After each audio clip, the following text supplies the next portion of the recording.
काशवी आप जाओ ना, मैं बोलूँगी ये बारे में।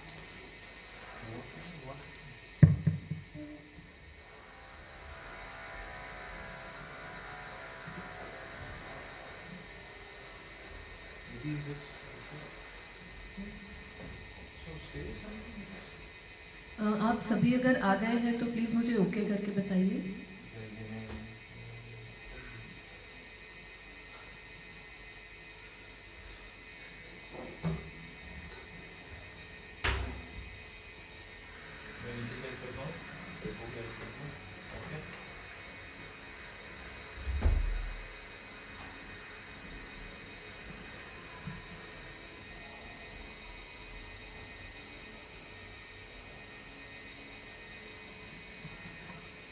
जय जिनेंद्र।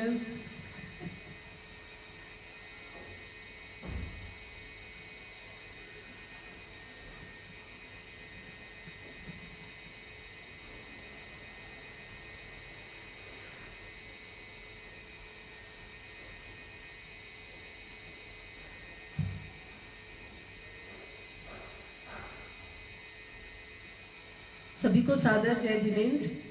मैं निधि सेठी इंदौर से आप सभी को जेएसएस द्वारा आयोजित भोमिया बाबा की भक्ति में स्वागत करती हूँ और हार्दिक अभिनंदन करती हूँ। मैं मधुबन टीम के सारे मेंबर्स की बारंबार अनुमोदना करती हूँ और साधुवाद देती हूँ और मैं आपसे अनुरोध करती हूँ कि इस पेज को ज़्यादा से ज़्यादा शेयर करें so that we can start the program.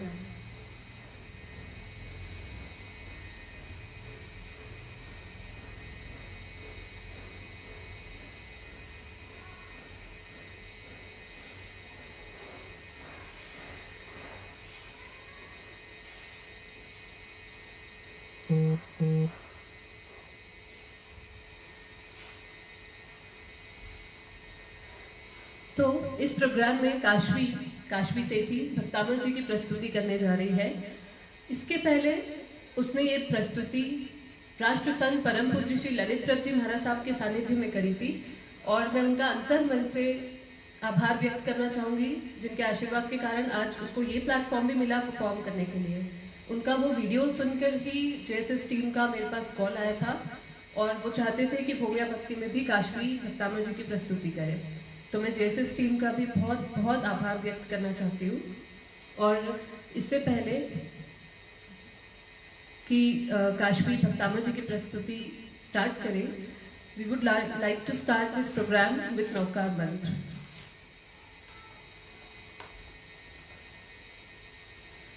बोलो सब मिल बोलो नवकार तुम, भव से पार लगाता नवकार धुन, बेड़ा पार लगाता नवकार मंत्र, बोलो रे सब गाओ रे, बोलो सब मिल बोलो नवकार मंत्र, भव से पार लगाता नवकार धुन, बेड़ा पार लगाता नवकार मंत्र, बोलो रे सब गाओ रे।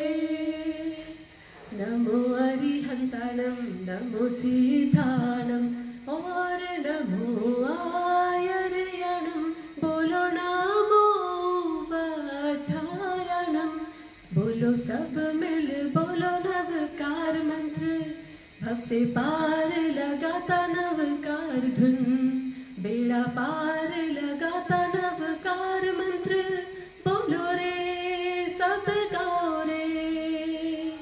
नमो लोय सब साहुणम ऐसो पंच नमुकारो, सव पाप प्रणासनो मंगलाणं च सव्यसिम, मंगलाणं च सव्यसिम और परमम हवै मंगलम, बोलो सब मिल बोलो नवकार तुम, भव से पार लगाता नवकार धुन, बेड़ा पार लगाता नवकार मंत्र, बोलो रे सब गाओ रे, बोलो रे सब गाओ रे।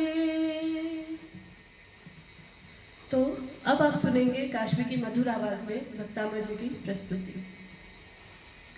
इस युग के प्रथम धर्म प्रवर्तक श्री आदिनाथ भगवान जी के चरणों में कोटिशः वंदन।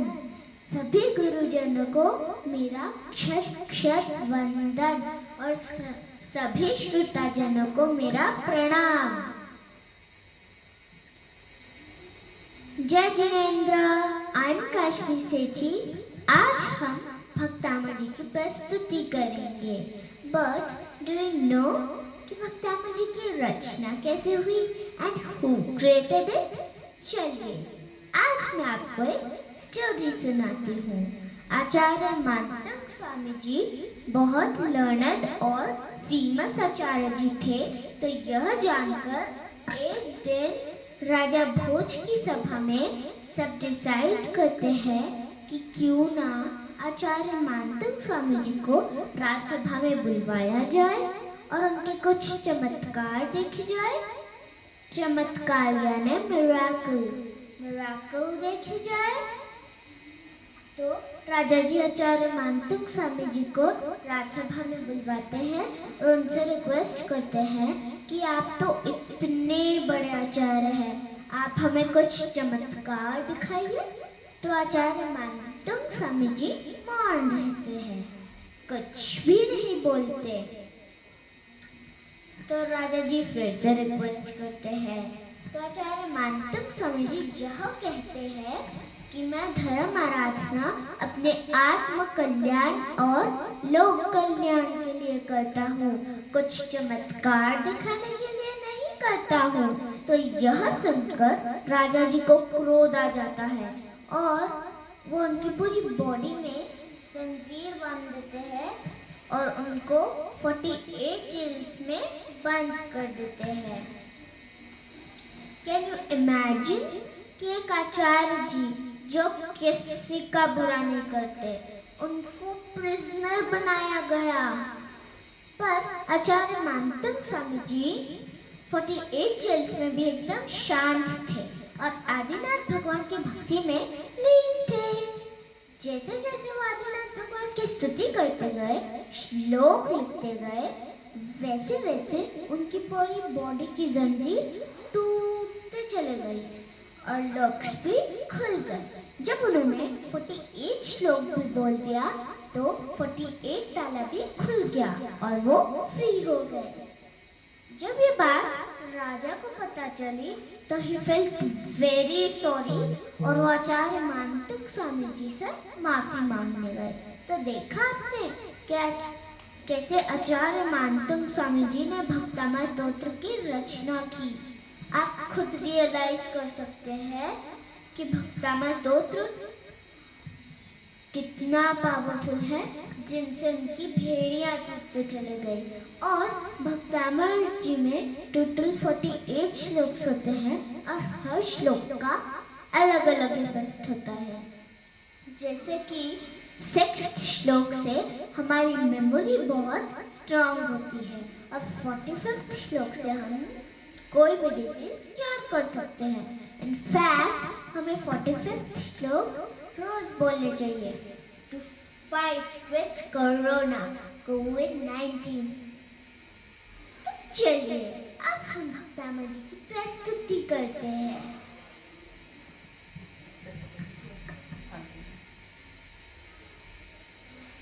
भक्तामर प्रणत मौलिमणि प्रभाणा मुद्योतकं दलित पापतमोवितानं सम्यक् प्रणम्य जिनपादयुगं युगादा वालम्बनं भवजले पततां जनानां यः संस्तुतः सकलवाङ्मयतत्त्वबोधा दितभूतबुद्धिपटुभिः सुरलोकनाथः स्तोत्र जगत्त्रय चित्तहरैरुदारः स्तोष्ये किलाहमपि तं प्रथमं जिनेन्द्रं बुद्ध्या विना विबुधा चित्तपादपीठ स्तोतुं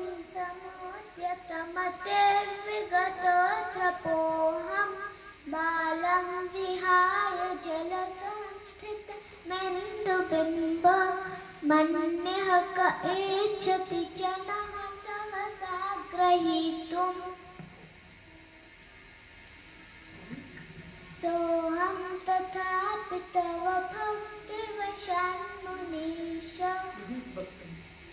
वक्तुं गुणान् गुणसमुद्रशशाङ्ककान्तान् कस्ते क्षमः सुरगुरु प्रतिमोऽपि बोध्य कल्पान्तकालपवनोद्धतनाग्रचक्रं को वा तरीतुमलमं मुनिधिं भुजाभ्याम् सोऽहं तथापि तव भक्तिवशान्मुनीश कर्तुं स्तवं विगतशक्तिरपि प्रवृत्तः प्रत्यात्मवीरमविचार्य मृगो मृगेन्द्रं नाभ्येति किं निजशिशुः परिपालनार्थम् त्वत्संस्तव अल्पश्रुतं श्रुतवतां परिहासधाम तद्भक्तिरेव मुखरीकुरुते बलान् मां यत्कोकिलः किलमधौ मधुरं विरोति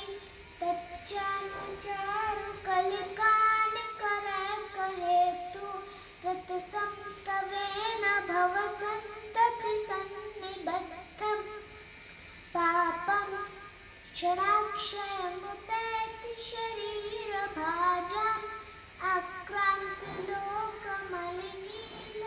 आक्रान्तलोकमलिनीलमशेषमाशु सूर्याशु भिन्नमिव शार्वरमन्धकारम् मत्वेति नाथ तव संस्तवनं मयेद मारभ्यते तनुधियापि तव प्रभावात् चेतो हरेष्यति सतां दलिनीन्दलेषु मुक्ता फलद्युतिमुपैति ननूदबिन्दुः आस्तां तव स्तवनमस्तु समस्तदोषं त्वत्संकथापि जगतां दुरितानि हन्ति दूरे सहस्रकिरणः कुरुते प्रभैव पद्माकरेषु जलजानि विकाशभाञ्जी नात्यद्भुतं भुवनभूषणभूतनाथ भूतैर्गुणैर्भुवि भवन्तमभेष्टुवन्तः तुल्या भवन्ति भवतो ननु तेन किं वा भक्त्याश्रितं यैह नात्मसमं करोति दृष्ट्वा भवन्तमनिमेषविलोकनीयं नान्यत् दोषमुपयाति जनस्य चक्षुः पित्वापयः शशिकरः दितिदोग्धसन्धः क्षारं जलं जलनिधिरसितुं कयच्छेत् यः शान्तरागरुचिभिः परमाणुभिस्त्वं निर्मापितोऽस्ति भुवनकललामभूत तावन्त एव खलु ते प्रणवः पृथिव्यां यत्ते समानमपरं नहि रूपमस्ति वक्त्रं क्व ते सुरनरो रघुनेत्रहारी निःशेषनिर्जितजगत्तयोपमानं बिम्बं कलङ्कमलिनं क्व न शाकरस्य यद्वासरे भवति पाण्डुपलाशकल्पं सम्पूर्णमण्डलशशाङ्ककलाकलाप शुभ्रागुणास्त्रिभुवनं तव लङ्घयन्ति ये संचितास्त्रिजगदीश्वरनाथमेकं कस्तान्निवारयति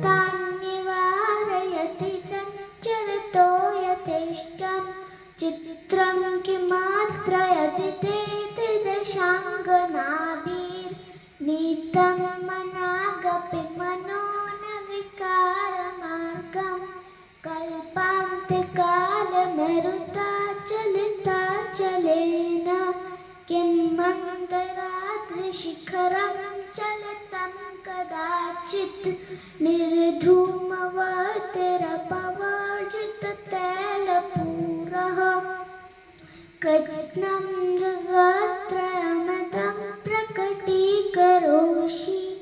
गम्यो न जातु मरुतां चलिताचलानां दीपोपरस्त्वमसि नाथ जगत्प्रकाशः नास्तं कदाचिदुपयासि न राहुगम्यः स्पष्टीकरोषि सहसा युगपज्जगन्ति नाभ्योधरोदरनिरुद्धमहाप्रभावः सूर्यातिशायि महिमासि मनेन्द्रलोके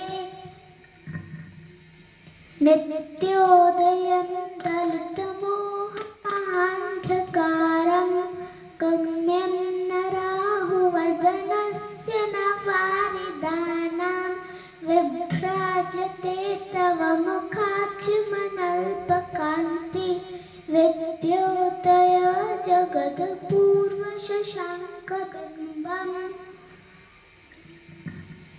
किं शर्वरेषु शशिना हिन्विवस्वता वा युष्मन्मुखेन्दुदलितेषु तमासु नाथ निष्पन्नशालिवनशालिनि जीवलोके कार्याज्ञया जलधरैर्जलभारनम्रः ज्ञानं यथा तव विभाति शशाङ्क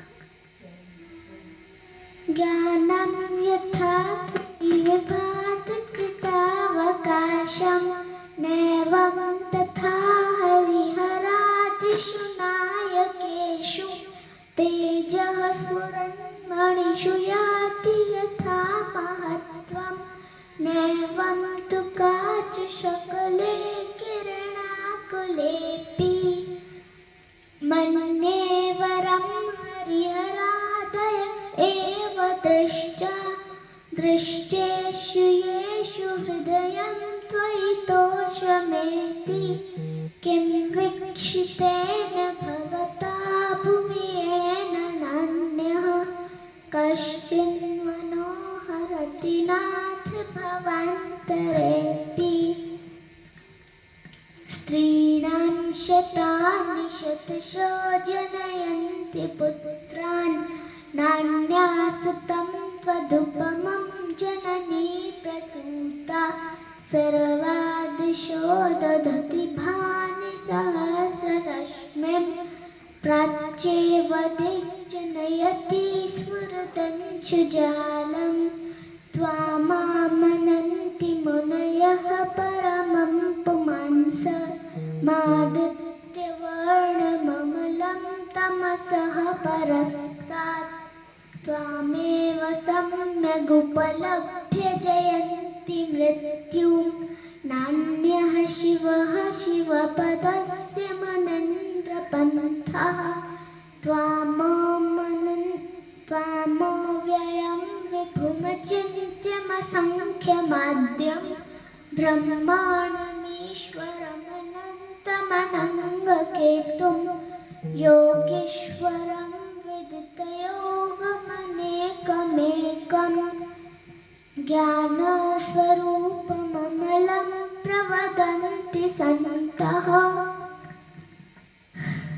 बुद्धस्त्वमेव विबुधार्जितबोधिबोधात् त्वं शङ्करोऽसि भुवनत्रयशङ्करत्वात् धातासि धीरशिवमार्गविधेर्विधानात् व्यक्तं त्वमेव भगवन् पुरुषोत्तमोऽसि तुभ्यं नमस्ते भुवनार्तिहराय नाथ तुभ्यं नमः क्षितितलामलभूषणाय तुभ्यं नमस्त्रिजगतः परमेश्वराय तुभ्यं नमो जिनभवोदतिशोषणाय को विस्मयोऽत्र यदि नाम गुणैरशेषः त्वं सञ्चितो निरवकाशितया मुनीश दोषैरुपात्तविविधाश्रयजातगर्वैः स्वपनान्तरेऽपि न कदाचिदपेक्षितोऽसि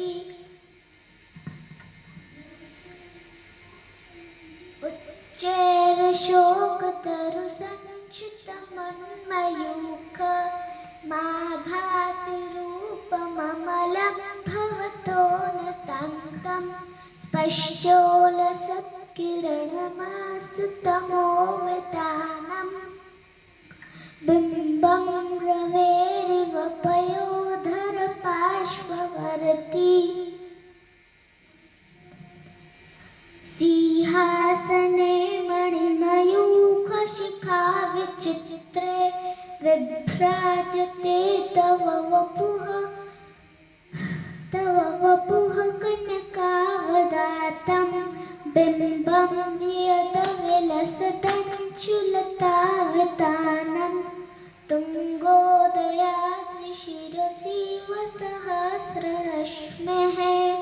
कुन्दावदात् चलचामरचारुशोभं विभ्राजते तव वपुकलधोतकन्तम् उद्यक्षशाङ्कशुचिनिरुझरवारिधार मुच्चस्तटं सुरगिरेरिव शातकम्भम् छत्रत्रयं तव विभाति शशाङ्ककान्त मुच्चैः स्थितं स्थगितभानुकरप्रतापं बिम्बं मुक्ताफलप्रकरजालविवृद्धशोभं प्रख्यापयत्रिजगतः परमेश्वरत्वं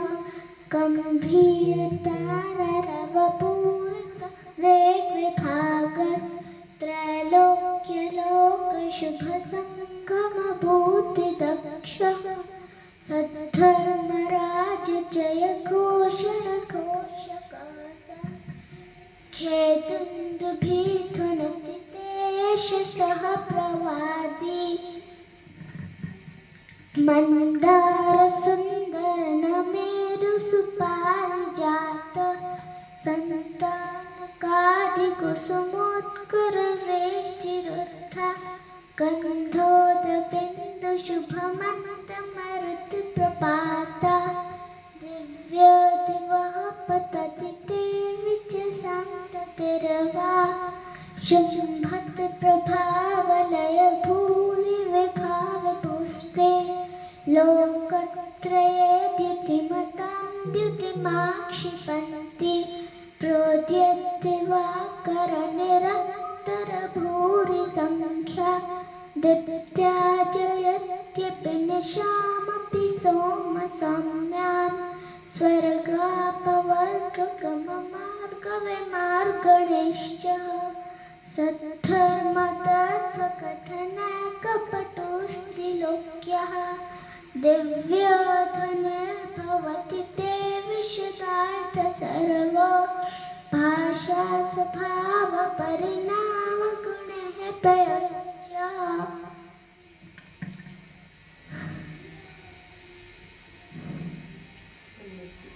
उन्निद्रहे मनवपङ्कजपुञ्जकान्ति परयुल्लसन्नखमयूखशिखाभिरामौ पादौ पदानि तव यत्र जिनेन्द्रदत्तः पदमानि तत्र विबुधः परिकल्पयन्ति इत्थं यथा तव विभूतिर्वोचिनेन्द्र धर्मोपदेशनविधौ न तथा परस्य यादृक्प्रभातेन कृतः प्रहतान्धकारा तादृक्तो ग्रहगणस्य विकाशिनोऽपि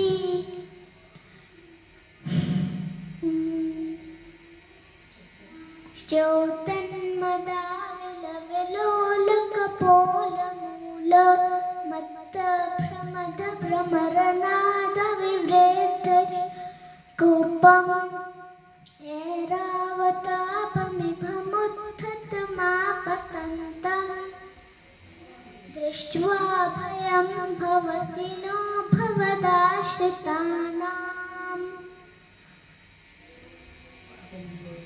भिन्ने भकुम्भगलदुज्ज्वलशोणितप्त मुक्ताफलप्रकरभूषितभूमिभागः बद्धक्रमः क्रमगतं हरणादपोऽपि नाक्रामतीक्रमयुगाचलसञ्चितं ते कल्पान्तकालपवनोद्धतवह्निकल्पं दावानलं ज्वलितमुज्ज्वलमुत्स्फुरिङ्गम् विश्वं जिघत्सुमिव सम्मुखमापतन्तम् त्वन्नामकीर्तनजलं शमयत्यशेषं रक्तिक्षणं समदकोकिलकण्ठनीलं क्रोधोद्धतं फणिनमुत्फणमापतन्तम् आक्रामतीक्रमयुगेन निरस्तशङ्कः त्वन्नामनागधवने हृदयस्य पुंसः वल्गतरङ्गगजगरजितभीमनाद माजौ बलं बलवतामपि भूपतीनाम् उद्यत्तिवाकरनिरन्तरभूरि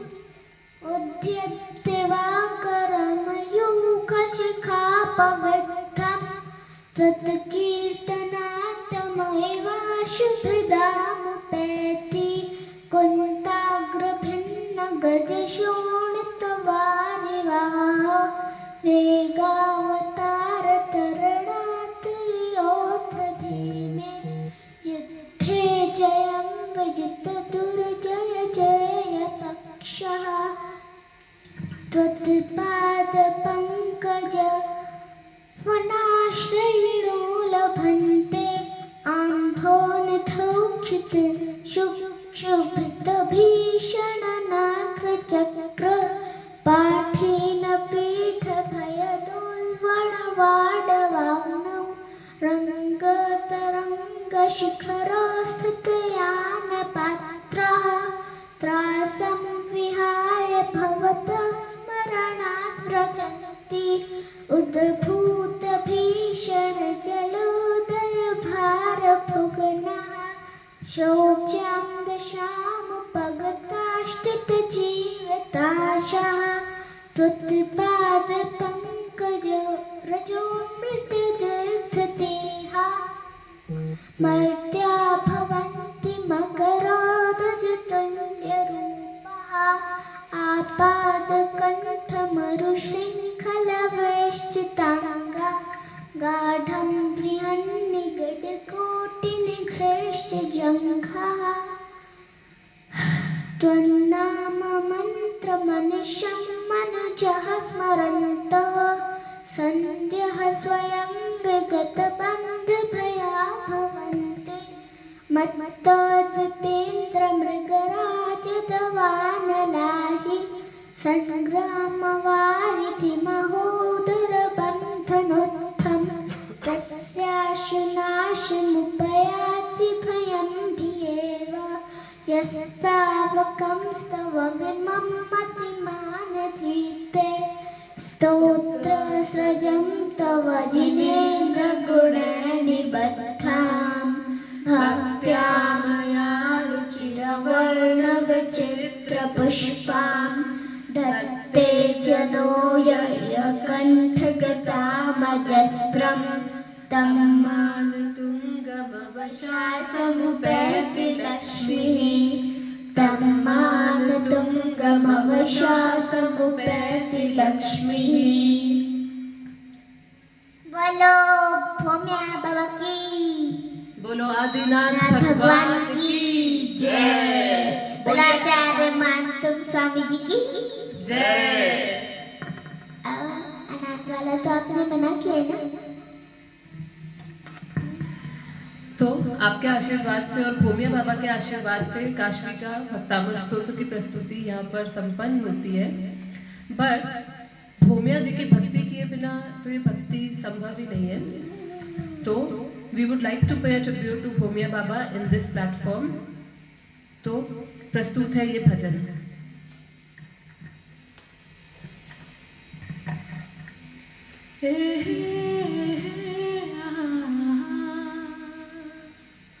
La la la la la la la la la la la la la.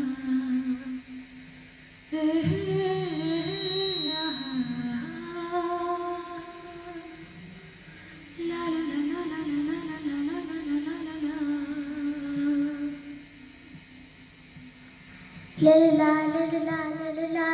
ला। प्रेम का धागा तुमसे बांधा ये टूटे ना।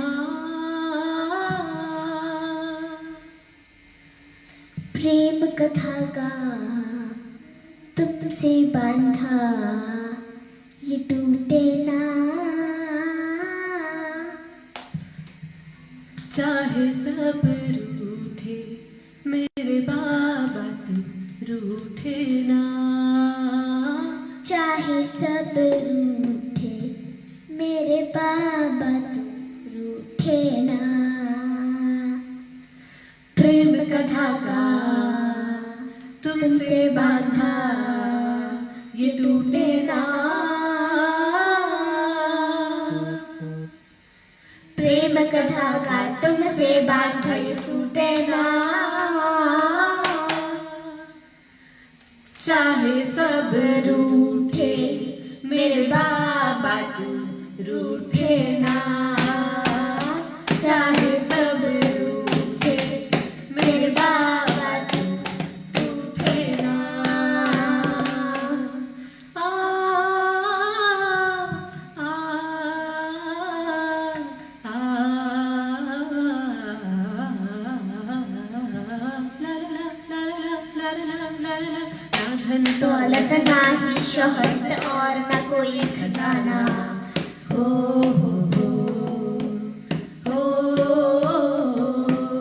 ना धन दौलत ना ही शोहरत और ना कोई खजाना। दिल से चाहे लगा रहे बस दर पे आना जाना। तारे जुड़े जो दर से अब वो टूटे ना। चाहे सब रूठे मेरे बाबा तुम रूठे ना। चाहे सब रूठे मेरे बाबा तुम रूठे ना। प्रेम का धागा तुमसे बांधा ये टूटे ना।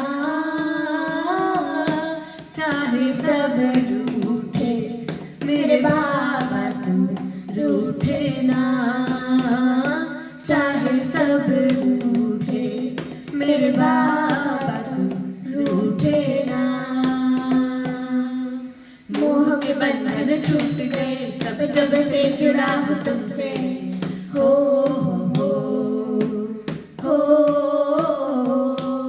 मोह के बंधन छूट गए सब जब से जुड़ा हूँ तुमसे। अब तो मिलता है हर गम भी मुस्कुरा के मुझसे। थामे रहना हाथ कभी ये छूटे ना। चाहे सब रूठे मेरे बाबा तुम रूठे ना। चाहे सब रूठे मेरे बाबा तुम रूठे ना। प्रेम का धागा ला ला ला ला ला ला तुमसे बांधा ला ला ला ला ला ये टूटे ना। प्रेम का धागा ला ला ला ला तुमसे बांधा ला ला ला ला ये टूटे ना। चाहे सब रूठे मेरे बाबा तुम रूठे ना। चाहे सब रूठे मेरे बाबा तुम रूठे ना। चाहे सब रूठे मेरे बाबा तुम रूठे ना। बोलो भूमि बाबा की जय। बोलिए आज के आनंद की जय। जिन शासन देव की जय। तो यहाँ हमारी भक्ति का सेशन यहाँ पर कंप्लीट होता है एंड आई होप आपको हमारी भक्ति पसंद आई हो, काश्मी का भक्तामृत स्तोत्र पसंद आया हो और आपने आनंद लिया हो उस स्तुति का। अगर कोई भी प्रकार की भूल हुई हो, हमसे एक दो लाइन्स में गड़बड़ भी हुई है तो हम उसके लिए क्षमा प्रार्थी हैं। बहुत बहुत मिच्छामि दुक्कडम। और अब हम आपसे विदा लेते हैं, बट उसके पहले मैं एक बार और धन्यवाद करना चाहूँगी JSS team, JSS Madhuban team का, जिन्होंने हमें एक्चुअली अपॉर्चुनिटी दी to perform in this platform. और जो भी लोग हमारे साथ बने रहे लाइव इस भक्ति में, उनका भी मैं अंतर मन से धन्यवाद करना चाहूँगी कि संडे के दिन मॉर्निंग में टाइम निकाला हमारे लिए। और साधुवाद भी करना चाहूँगी आप सबका। बाय बाय जय जिनेंद्र। जय जय। उठो।